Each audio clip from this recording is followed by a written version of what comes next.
Cuando yo hablaba, y tal vez no me expresé bien, y tal vez Andrés no me entendió bien en ese punto, sobre el tema de esta llamada Coordinadora Continental Bolivariana, pues realmente para nosotros eso no es una gran amenaza. Es una amenaza para los países donde han logrado montar su carpa porque les están comenzando a reentrenar las FARC a grupos terroristas que habían desaparecido. Y hay muchos países, entre México y Chile, que tienen esos grupos dormidos que las FARC están reentrenando. Eso es un peligro para esos países. Para nosotros, ¿cuál es el problema? El problema es que precisamente por el éxito de la seguridad democrática, por el éxito del control territorial, las FARC se han tenido que salir cada vez más del país. Es lógico. ¿Y qué es lo que han hecho? Pues han montado sus laboratorios de coca en otras partes, han montado sus centros, llamémoslos de mercadeo con narcos en otras partes.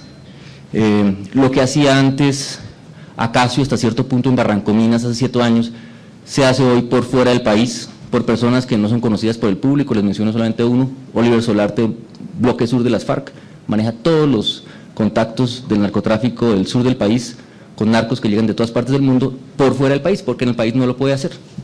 Hasta tienen montados los talleres grandes de armas que tenían antes el Frente 27, por ejemplo en la Macarena, desaparecieron, el Estado está ahí, la población se volcó hacia el Estado en el momento en que notó que el Estado llegaba para quedarse y le daba seguridad, y las FARC que hicieron, pues los trasladaron por fuera del país y ahora están por fuera del país. Esa es la realidad.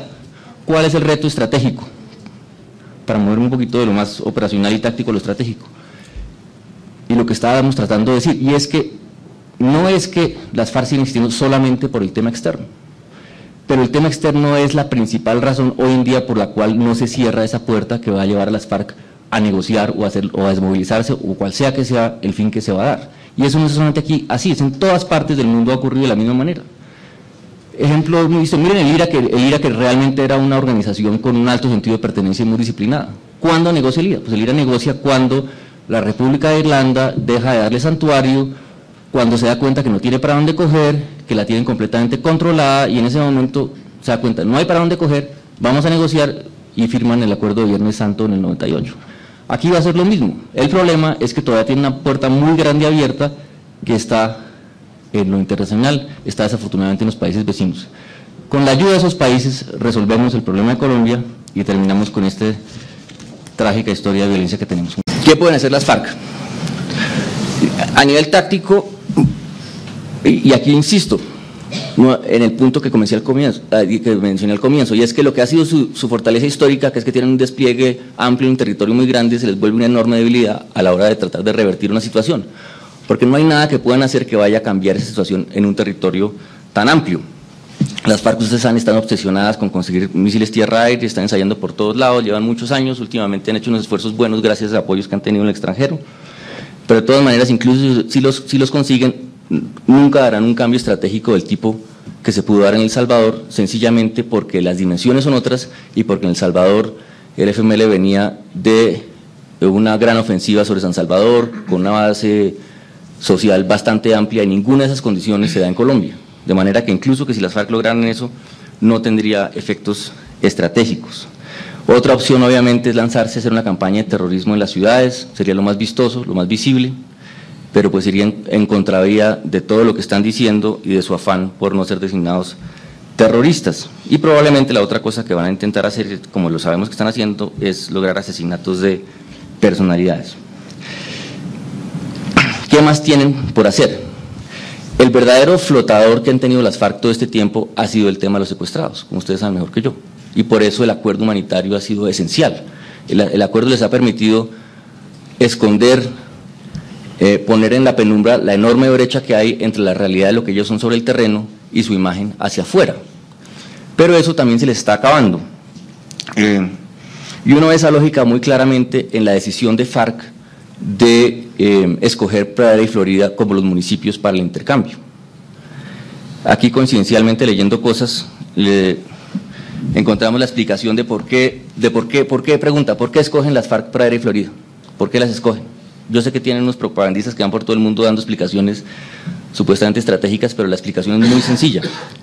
En noviembre del 2004, escribe Cano al secretariado, les escribe: podemos consultar con los demás camaradas sobre los municipios para no dejarle la iniciativa al gobierno. Catatumbo, esa es una idea de Pablo Catatumbo, opina que podríamos proponer Pradera y Florida en el Valle, Claro, en esos dos municipios hay de todo, pero es una posibilidad. Es decir, Cano reconoce que sería bien difícil porque hay de todo, son municipios muy importantes en este país. Y luego dice, días más tarde, el 30 de noviembre, dice: sobre los dos municipios pienso que en estas áreas del bloque sur, pienso que en áreas del bloque sur o del EMBO, es decir, Estado Mayor del bloque oriental, le darían mayor credibilidad a la propuesta, sobre todo por aquello la entrega y la recepción de tanto de personal y por las facilidades de asistencia a los negociadores. Pues es obvio, es mucho más fácil en las áreas donde están los secuestrados hacer un intercambio. Pero ¿qué es lo que piensan ellos? Ellos dicen, el gobierno tiene como política no despejar, que es un principio obvio de la seguridad democrática. Si uno está tratando de fortalecer el Estado de Derecho en todo el territorio, uno no puede tener como opción permanente renunciar a esa obligación. Entonces ellos parten del hecho de que el gobierno no va a despejar, entonces dicen, como no va a despejar, pues cojamos estos municipios donde hay, como dijo Cano, de todo. Entonces dicen, si estos referentes no son relevantes, porque de antemano sabemos de la negativa de Uribe, Pablo Catatumbo sugiere a Pradera y a Florida en el Valle como municipios posibles. Y lo mismo dice Jojoy ese mismo mes. Él dice, noviembre del 2004, de acuerdo en buscar y proponer dos municipios en áreas de los otros bloques o comandos conjuntos para el canje de prisioneros. Estamos claros que mientras esté el actual presidente gobernando, no despejará ningún rincón del territorio nacional. Lo hacemos con fines políticos. Entonces, desde el comienzo, FARC tiene perfectamente claro que esta es una jugada con fines políticos. Y eso es lo que no nos da mucho optimismo frente al intercambio. Y es que las FARC se han concentrado en las arandelas del intercambio, en los réditos políticos, y no ve uno ninguna claridad sobre qué es lo que quieren hacer realmente. Dentro de las opciones, lo que sí han logrado es lo que no han logrado internamente, y es expandirse en el ámbito internacional. Y esto, más que obra de Cano, ha sido obra de Iván Márquez, con la creación de la Coordinadora Continental Bolivariana. Eso también es un cuento largo, les doy simplemente un par de puntadas. Así como Cano fracasó en la creación de un movimiento bolivariano en Colombia que no ha tenido ninguna resonancia, las mismas FARC se quejan permanentemente que no lo sienten, Márquez sí tuvo éxito colgándose del discurso bolivariano y estableciendo una capacidad que no tenían en el resto del continente. Y este es un tema, digamos, bastante más complejo de lo que parece, porque le ha creado, como dice el mismo Márquez y decía Reyes en su momento, le ha permitido a las FARC crear un techo político en varios países bajo el cual pueden volver a establecer contactos y volver a operar. Y esto es tan grave para países vecinos nuestros como para nosotros. Desde México a Chile hay grupos radicales de todo tipo que permanentemente le están pidiendo a FARC entrenamiento y que en algunos casos tenemos evidencia que lo están recibiendo. Pero de todas maneras no deja de ser contradictorio que la salida de FARC, el éxito de FARC está afuera y no adentro. Que el tiempo está corriendo en contra de las FARC y que las FARC están comenzando a dar cuenta de eso. Perversamente las FARC ven su historia no como una especie de derrota, que guerrilla se pasa 40 años luchando sin conseguir nada, sino lo han visto hasta ahora como una especie de acumulación y miraban atrás con mucho orgullo de lo que eran hace un tiempo y lo que eran, digamos, en el año 2000.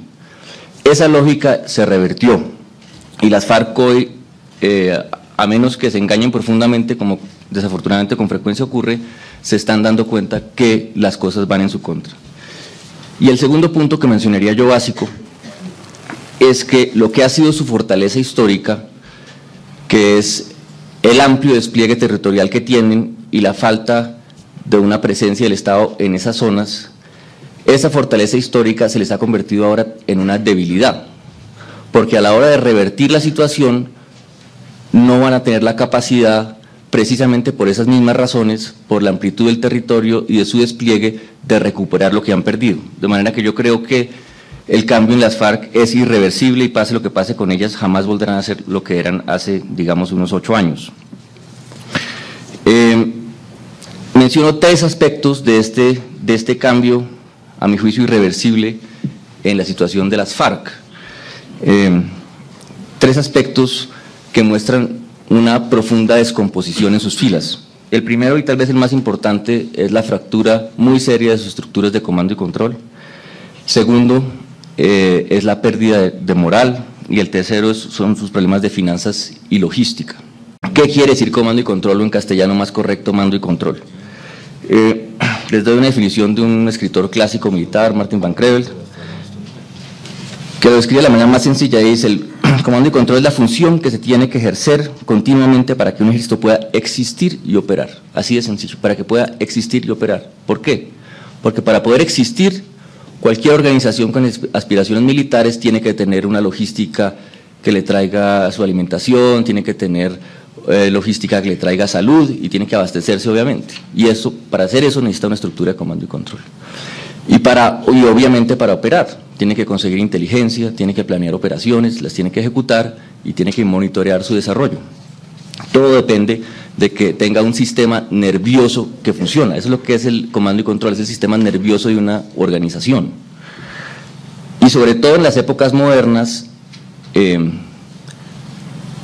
hoy en día se ha abandonado completamente la idea de que lo que cuenta es la masa, sino lo que cuenta es la capacidad de reacción, la velocidad del aprendizaje de la organización para reaccionar. Y nuevamente eso depende de que uno tenga sus nervios bien afilados. Digamos, rechazamos enérgicamente desde el Ministerio de Defensa la palabra aniquilamiento. El tema es otro, el tema es muy sencillo. La pregunta que tenemos que hacernos es: ¿tenemos una Constitución o no la tenemos? ¿Nos crea obligaciones o no nos las crea? El artículo 2 de la Constitución le crea obligaciones al Estado de proteger a la población, punto. Ese es el tema, y es lo que se ha estado tratando de hacer. No con una estrategia de aniquilamiento, sino con una estrategia de ir tras los responsables de esta organización. Punto 2, ofrecerle, tender la mano al grueso de la organización para que se movilice. Y punto 3, llevarle desarrollo y consolidación a las personas en esas áreas. Y las inversiones que se han hecho en estos años jamás se habían visto en esas áreas del territorio.